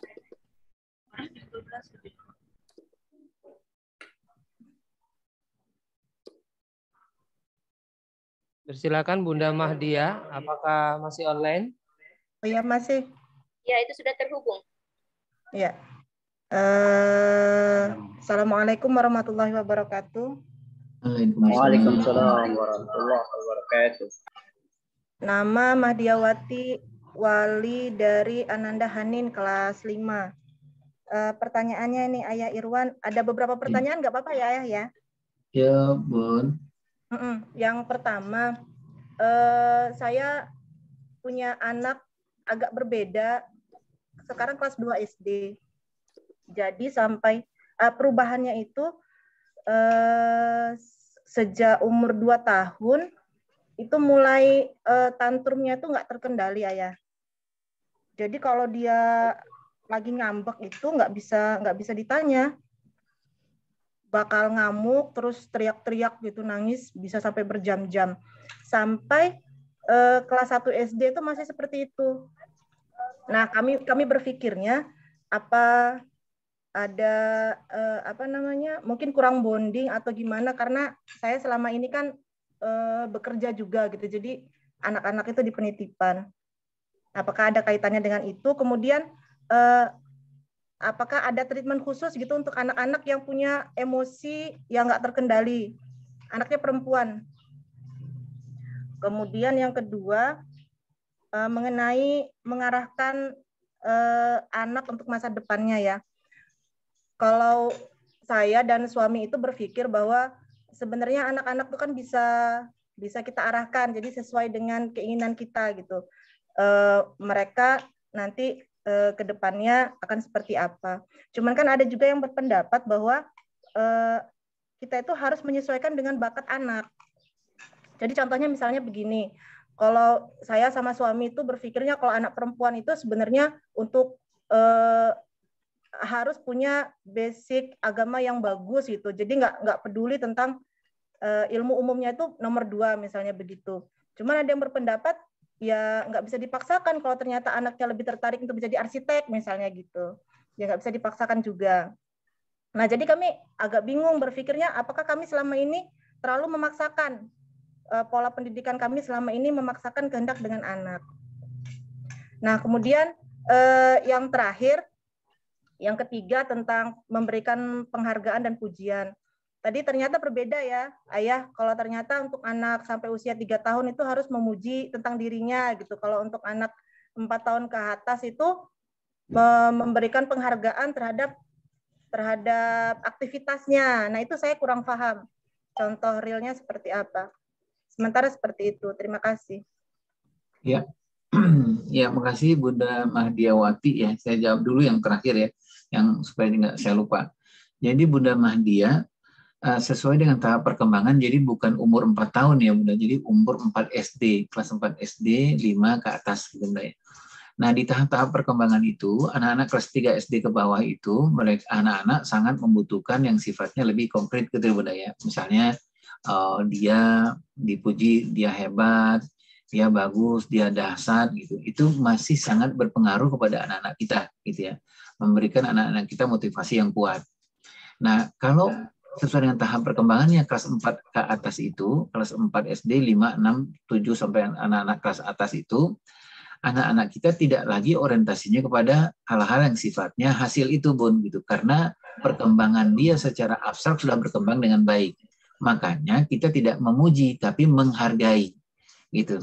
Jadi kalau kelas 3 SD ke bawah itu kita memuji, lebih kita puji itu adalah tentang hasilnya.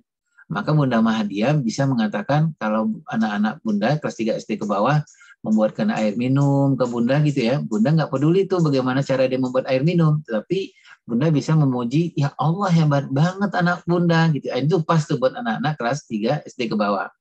Kalau anak kelas 4 SD ke atas, Bun, dia sudah sangat penting bagi dia, itu namanya pride. Bagi dia itu dia membutuhkan harga diri sebenarnya. Jadi bukan lagi kepada hasilnya, tetapi kepada prosesnya, Bun. Kalau dia misalnya Bunda pulang kerja, terus anak Bunda yang kelas 4 SD ke atas misalnya dia buatkan air minum, es teh manis misalnya atau apa, padahal dia sedang mengerjakan PR, gitu Bunda. Nah, Bunda boleh memuji, boleh Bun, nggak dilarang, tetapi yang paling pas itu adalah menghargai. Apa yang Bunda hargai? Yang Bunda hargai itu adalah prosesnya, proses kerjanya.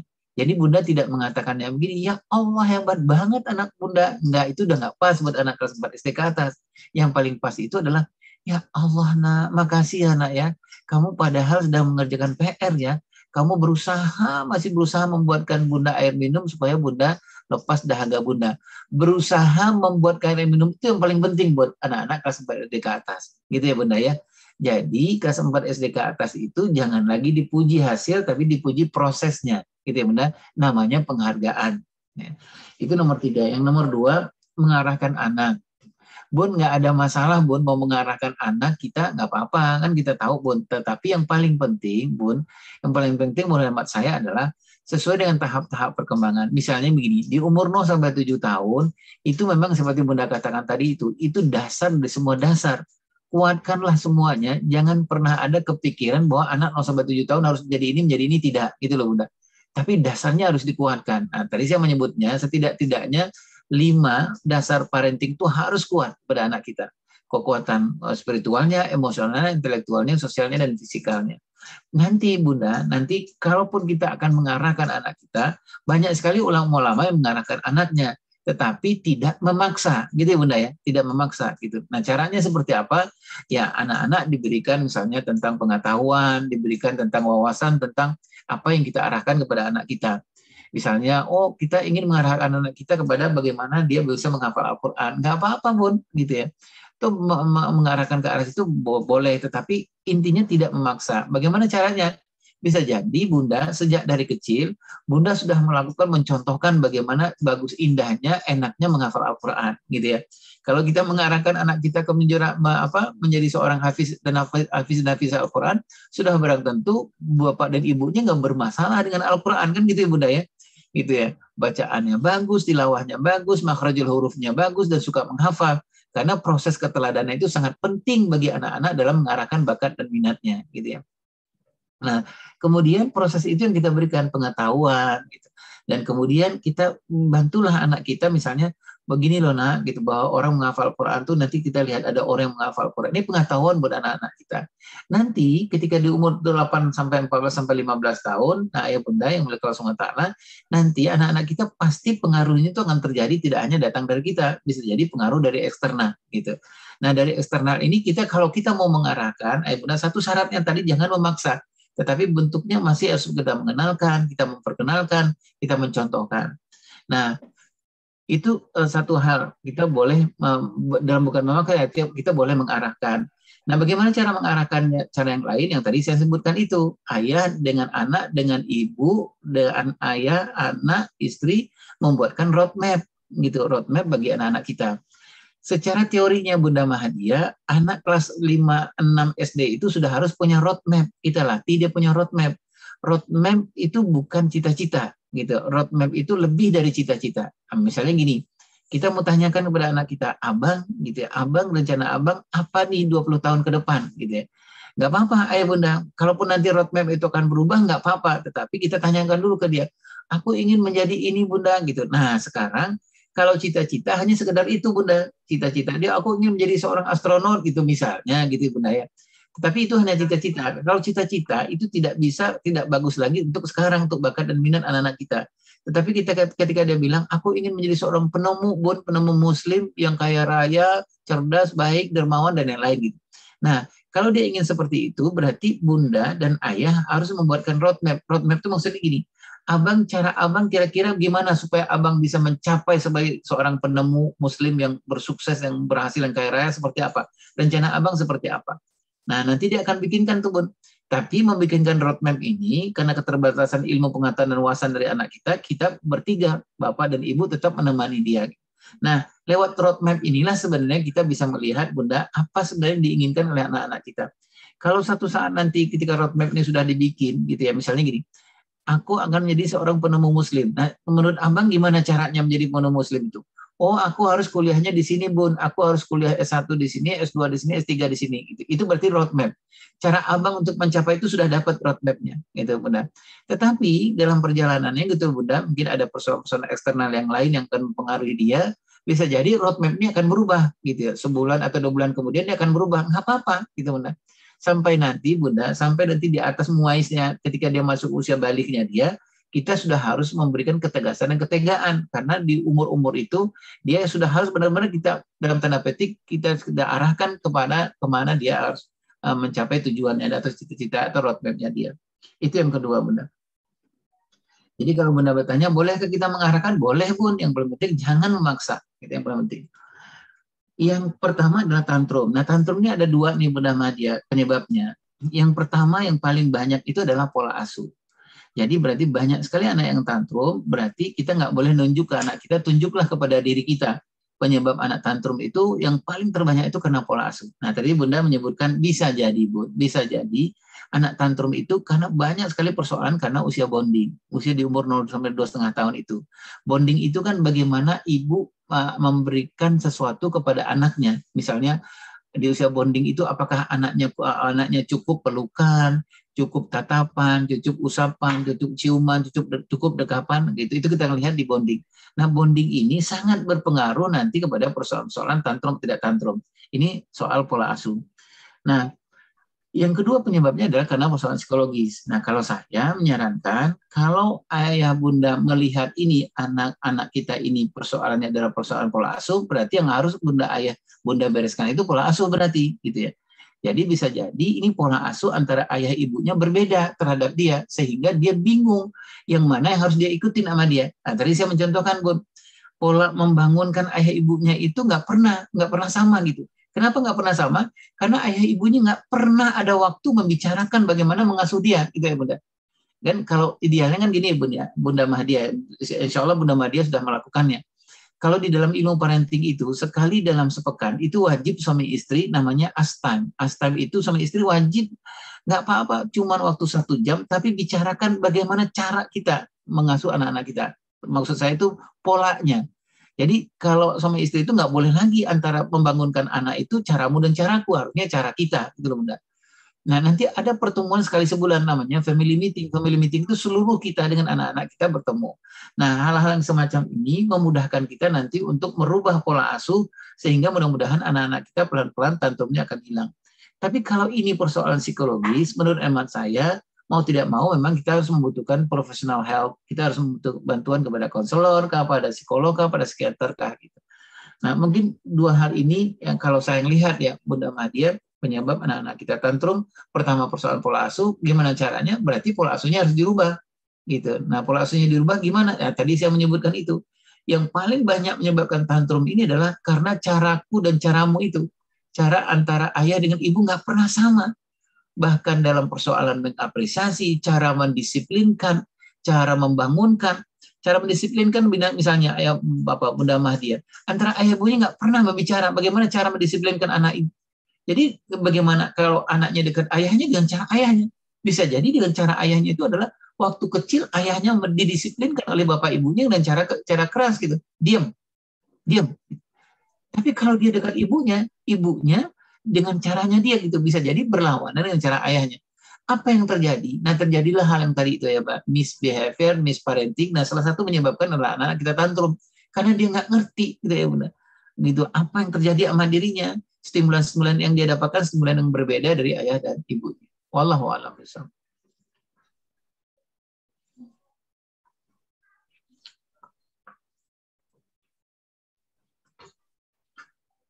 Iya, silakan. Baik, sudah terjawab ya, Bunda Mahdia. Selanjutnya tadi masih satu lagi untuk penanya offline kepada Pak Ihwani, mohon agar ya kepada Ibu Zera ya tadi dari teman. Silakan maju ke depan, Ibu Zera Tamalia.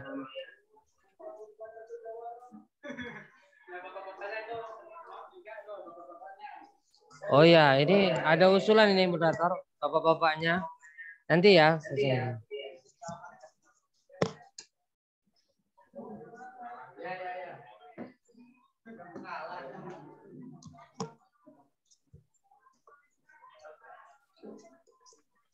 Baik, Assalamualaikum warahmatullahi wabarakatuh. Waalaikumsalam. Nama Zera Tamalia, wali dari Gaida kelas 4 dan Talita kelas 3.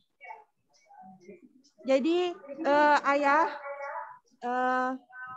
ketika Gaida dan Talita di fase pertama pengasuhan tidak timbul masalah. Tapi ketika Gaida sudah beranjak ke fase kedua, tapi Talita masih di ujung fase pertama. Jadi Gaida itu sudah ada perintah untuk bertanggung jawab, sudah belajar untuk membantu. Nah, dia protes. Kenapa Talita tidak? Nah, ketika Talita masih dipeluk, masih dipuji, sementara dia tidak, Gaida protes. Akhirnya kami agak tunda Gaida dan percepat Talita. Nah, akhirnya terus dibarengkan. Jadi punya tugas yang sama, satu pagi, satu siang. Nah, pertanyaannya, apakah kami melakukan kesalahan dengan mempercepat proses Talita dan menunda proses Gaida? Karena akhirnya yang nomor 3, Talita itu sering ketika Gaida memperoleh sesuatu, dia harus sama dengan Gaida. Jadi kenapa Gaida sudah hafal An-Naba, saya harus hafal. Kenapa Gaida mendapat piala, Talita saya harus dapat piala. Itu Ayah Irwan yang saya tanyakan. Terima kasih. Assalamualaikum warahmatullahi wabarakatuh. Waalaikumsalam warahmatullahi wabarakatuh. Makasih Bunda Hera. Ini menarik nih Bun, waktu umurnya sangat dekat ya, gitu. Kemungkinan untuk terjadi rivalry itu sangat memungkinkan. Nah, kalau yang pertama saya ngusulkan gini Bun, kalau nanti anak-anak kita yang sudah kelas 3 SD, 4 SD itu berarti dia masuk tahap yang kedua. Nah, tahap yang kedua itu intinya adalah simulasi sebenarnya Bunda. Jadi perbanyaklah simulasi. Simulasi itu intinya adalah role play sebenarnya. Jadi kalau mau melatihkan segala sesuatu yang seperti Bunda Hera sudah lakukan, jadi jangan banyak dikatakan lebih dahulu, tapi dipraktekkan lebih dahulu, barulah kemudian anak-anak kita sharingkan. Misalnya gini, anak kita mau dilatih berbagi, jadi latih dulu berbagi Bun. Gitu. Nah setelah itu baru kita sharingkan apa yang kamu dapat dari berbagi itu. Nah pertanyaannya sekarang adalah bagaimana dengan sibling rivalry ini, mereka bersaingan. Kalau dengan umur segini, menurut emak saya nggak apa-apa. Gitu. Anggaplah persaingan itu yang terjadi di anak-anak kita itu adalah momen bagi kita untuk melatihkan 3 hal yang paling penting. Yang pertama, melatihkan empati kepada anak-anak kita, kedua anak kita. Yang kedua, melatihkan kontrol diri. Yang ketiga adalah melatihkan suara hati. 3 ini Bunda Hera adalah biangnya kecerdasan emosional. Ini harus diajarkan, memang diterapkan kepada anak-anak kita sejak usia dini harusnya. Jadi dari empati, dari kontrol diri, dari suara hati ini akan lahirlah kecerdasan emosional yang lain. Misalnya tanggung jawab, sederhana, berani, takut, dan lain-lain. Nah, menurut hemat saya, pandanglah sibling ini dengan memandang sebuah kesempatan. Jadi jangan memandang menjadi sebuah kelemahan, jadi halangan Bunda Hera. Jadi misalnya gini, kalau anaknya mungkin berselisih gitu, pandanglah ini untuk melatihkan bagaimana kakak berempati terhadap adiknya, adik berempati, latihan empati terhadap kakaknya. Atau ketika si kakaknya mungkin mendominasi, latihlah kakaknya untuk melatih kontrol diri. Karena ini penting. Gunakanlah kesempatan sibling ini untuk memasukkan 3 hal ini. Kecerdasan emosional yang sangat penting. Ini biang nih Bunda. Jadi menurut hemat saya, 1, pandanglah sibling ini dengan pandangan yang positif gitu Bunda. Ini kesempatan untuk melatihkan 3 biang kecerdasan emosional. Itu yang pertama. Yang kedua adalah kesepakatan pola asuh. Nah, ini penting nih, Bun, antara ayah dengan ibu, sangat penting. Jadi misalnya sepakatilah antara bapak dan ibunya bagaimana membagi pekerjaan antara bapak dan ibu, siapa yang akan menghandle. Bikinlah aturan-aturan untuk anak-anak kelas 3 dan 4 SD ini sangat penting, sudah ada aturan. Bikin kesepakatan. Nah, siapa yang antara ayah dan ibu bagaimana memperlakukan kesepakatan ini. Nah, khususnya bagi anak kelas 4 SD mungkin sudah ada mengenalkan soal konsekuensi, Bunda Hera. Jadi bikin kesepakatan gitu, bikin aturan-aturan dan coba cantumkan konsekuensi kalau tidak melakukan kesepakatan ini gitu ya.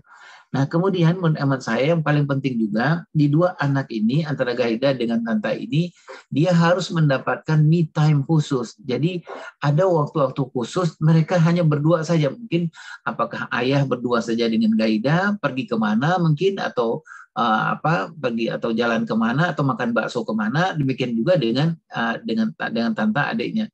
Karena di usia anak-anak di usia ini apalagi yang sangat dekat usianya ini dia membutuhkan, dia adalah anak yang unik, diperlakukan dengan unik juga, nggak bisa disamakan gitu ya.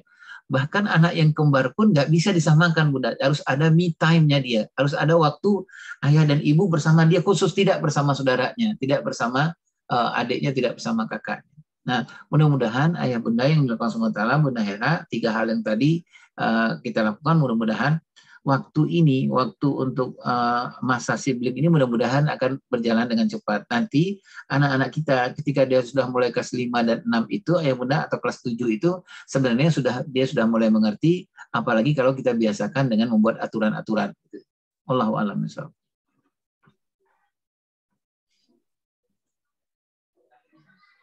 Baik, sudah terjawab ya Bunda Hera atas pertanyaannya. Nah, di sini ada banyak sekali yang sudah mengirimkan pertanyaan via chat di ruang Zoom, tapi mungkin saya akan membacakan 2 saja di sini. Yang pertama dari Bunda Siti Amanah ya. Assalamualaikum warahmatullahi wabarakatuh. Waalaikumsalam. Bagaimana jika seorang ibu sudah terlanjur menjadi tulang punggung keluarga, sedangkan posisi ayah melemah sebagai kepala keluarga? Apakah solusinya? Itu yang pertama dari Bunda Siti Amanah. Mau langsung dijawab atau dibacakan pertanyaan berikutnya? Saya jawab aja, Abah. Saya jawab aja Ustazah ya. Nah, Bunda Siti Amanah, nggak apa-apa Bunda, dalam keadaan darurat seperti itu menurut saya nggak ada masalah gitu. Tapi yang paling penting, Bun, menurut amat saya adalah hak anak jangan terabaikan. Itu menurut amat saya jangan terabaikan, karena itu tadi saya menyebutkan tumbuh kembang anak itu dia akan bertumbuh kembang terus, nggak bisa nunggu gitu loh, Bun. Gitu ya. Di saat dimana dia membutuhkan Bunda dengan tender love-nya dia, dengan kasih sayang Bunda, dengan kelembutan Bunda, itu nggak bisa ditunda. Nanti ya Bunda lagi bekerja nggak bisa, Bun. Gitu. Jadi kalau Bunda bekerja jadi tulang punggung misalnya, untuk sementara menurut hemat saya adalah gunakanlah artinya apa yang saya sebut dengan high quality itu. Kalau bertemu dengan anak, gunakanlah kualitas itu menjadi pertemuan yang sangat berkualitas. Nah, caranya seperti apa? Yang tadi saya sebutkan. Bunda nggak boleh memberikan waktu sisa kepada anak-anak kita, kepada anak-anak Bunda gitu. Tapi Bunda harus meluangkan waktu. Dan yang satu lagi, saya menyarankan betul bagi dengan ayah Bunda yang bekerja adalah cobalah mengerti tentang, cari tahu tentang sedikit aja tentang perkembangan anak-anak. Misalnya Bunda punya anak umur 7 tahun, cari sedikit Bunda, nggak usah dihafal keseluruhannya, cari sedikit aja. Anak umur 7 tahun itu apa yang terjadi, gitu ya. Nah, dengan cara seperti itulah kita bisa memperlakukan anak-anak kita meskipun tidak dengan waktu yang panjang, gitu ya Bunda. Itu mungkin Bunda Siti Amanah.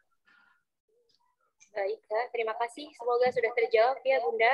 Berikutnya yaitu dari Wali dari Zafira Alia. Pertanyaannya, izin diskusi Ayah Irwan dan mohon nasihatnya. Beliau memiliki 2 anak. Anak pertama laki-laki berusia 12 tahun, tipenya pendiam jika di depan orang tua, tetapi aktif bila di depan teman-temannya. Sedangkan anak kedua itu perempuan 8 tahun, dia berbeda. Dia dengan anak yang pertama tadi aktif jika di depan orang tua, tetapi pemalu jika di depan teman-temannya, kurang mampu tetapi berambisi. Jadi pertanyaannya, apakah utang pengasuhan yang mesti dilakukan oleh Bunda tadi yang bertanya? Demikian. Iya, makasih Bun. Yang pertama ini masih dalam waktu restrukturisasi, jadi belum kita menyebutnya utang pengasuhan nih Bun. Nah, tadi saya menyebutkan kalau hutang pengasuhan itu biasanya itu sudah terjadi di umur 15-16 tahun ke atas. Kalau masih di bawah 15 tahun ke atas, di bawah 15 tahun, kita masih menyebutnya restrukturisasi. Jadi Bunda nggak usah takut. Yang bisa kita lakukan adalah salah satunya adalah reparenting atau membuat skema baru pola pengasuhan. Nah, misalnya begini Ayah Bunda. Ketika anak umur 12-18 ini, kalau kita melihat tahap perkembangan tadi, ini urusannya sama ayah ini. Ya, urusannya lebih banyak sama ayahnya. Jadi ayah yang akan, apakah misalnya anak, misalnya kalau ada anak 12 tahun laki-laki, kalau di depan ayah dan ibunya, mungkin tadi apa, pendiam atau sebaliknya. Nah, berarti memang tugas ayah ini untuk mendampingi si abang ini supaya kita melihat apakah kenapa dia di depan orang dia nggak diam, kenapa di rumah dia bisa aktif gitu. Bisa jadi persoalan kenyamanan gitu ya Bunda. Bisa jadi juga karena persoalan si abang, bisa jadi abang tidak terlatih gitu untuk bagaimana beradaptasi dengan orang lain. Nah, tugas ayah ini untuk melatih si abang. Ayah yang akan menjadi coachnya. Demikian juga dengan anak perempuan umur 8 tahun. Bisa jadi ayah bunda kenapa dia aktif di luar dan kemudian dia nggak terlalu, dia pendiam di rumah. Bisa jadi persoalan kenyamanan. Bisa jadi dia nyaman di luar atau dia nggak mengalami kenyamanan itu di dalam. Gitu. Nah, persoalan berbeda antara bapak dan anak 12 tahun dan 8 tahun ini banyak hal penyebabnya. Apa bunda? Bisa jadi penyebabnya ini adalah karena persoalan pranatal. Pranatal bunda dulu pasti berbeda. Antara si abang dulu waktu dia bunda hamil, waktu si abang bisa jadi dalam kondisi psikologis yang tidak terlalu tidak terlalu secure. Bisa jadi si adiknya kondisinya sudah menjadi kondisi yang secure gitu. Jadi pranikah atau pranatal maksudnya sangat berpengaruh kepada anak-anak di usia-usia berikutnya. Kemudian kenapa ini berbeda? Bisa jadi karena memang di umur 7 tahunnya. Yang tadi saya sebutkan itu, 5 hal ini mungkin abang dengan adiknya ini mengalami hal yang berbeda. Kehangatannya, kedekatannya, keterikatan, keterlibatan ayah dan ibu mungkin berbeda ketika abang umur 0 sampai 7 tahun dan ketika adiknya perempuan berumur 0 sampai 8 tahun. Nah, apa yang harus kita lakukan?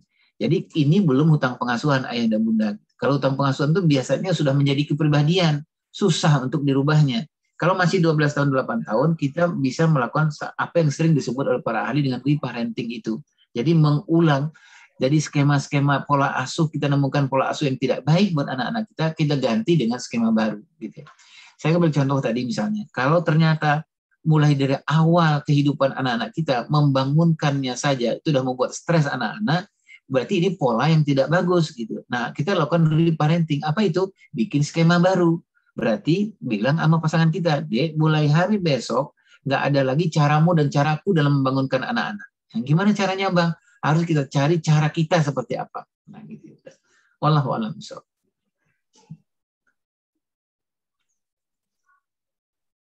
Baik, itulah tadi rangkaian diskusi kita ya. Baik, semoga apa-apa yang menjadi pertanyaan ayah bunda bisa terjawab di rumah dan mewakili dari pertanyaan-pertanyaan lain yang insya Allah juga akan terwakilkan ya. Insya Allah ini juga merupakan akhir dari materi inti pada sesi materi pada siang hari ini, menjelang siang ya kita, tapi insya Allah masih semangat. Kalau saya bilang semangat pagi lagi, masih bisa ya ayah bunda ya. Coba, selamat pagi ayah bunda hebat. Pagi, luar biasa, kami bisa. Ya, alhamdulillah kita pasti bisa ya bunda, kita pasti bisa untuk menjadi orang tua yang hebat ya, yang akan memperbaiki pola asuh yang mungkin kita belum tepat selama ini. Setelah ini mari kita benahi, kita perbaiki agar tidak ada hutang dan luka pengasuhan untuk anak-anak kita semua. Amin ya rabbal alamin. Saya ucapkan terima kasih kepada pemateri kita Ayah Irwan Rinaldi yang sudah menyampaikan begitu banyak ilmu pengalaman kita semua. Ya, baik. Mungkin kita mau sesi foto dulu ya. Bagaimana, operator? Mohon ayah bunda sebentar menghidupkan semua kamera dan videonya karena kita akan bersama-sama foto bersama ayah Irwan ya. Agak ditahan sedikit karena mungkin ada beberapa slide.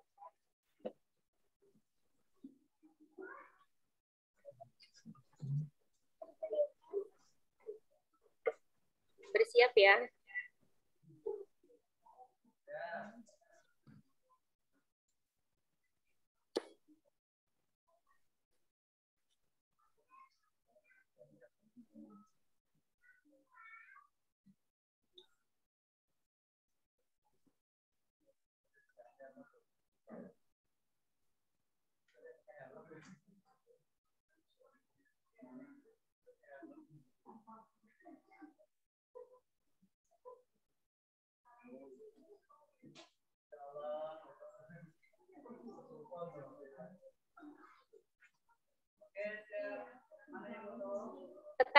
senyumnya ya Ayah Bunda sebentar. Siapa apa?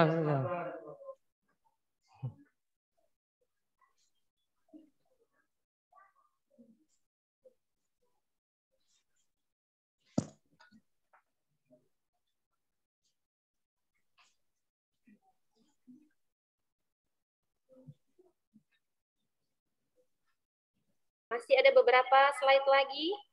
Harap bersabar.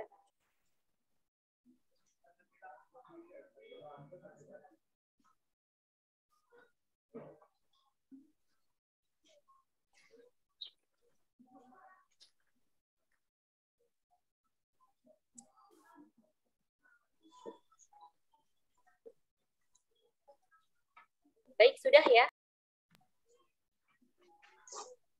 Sebentar.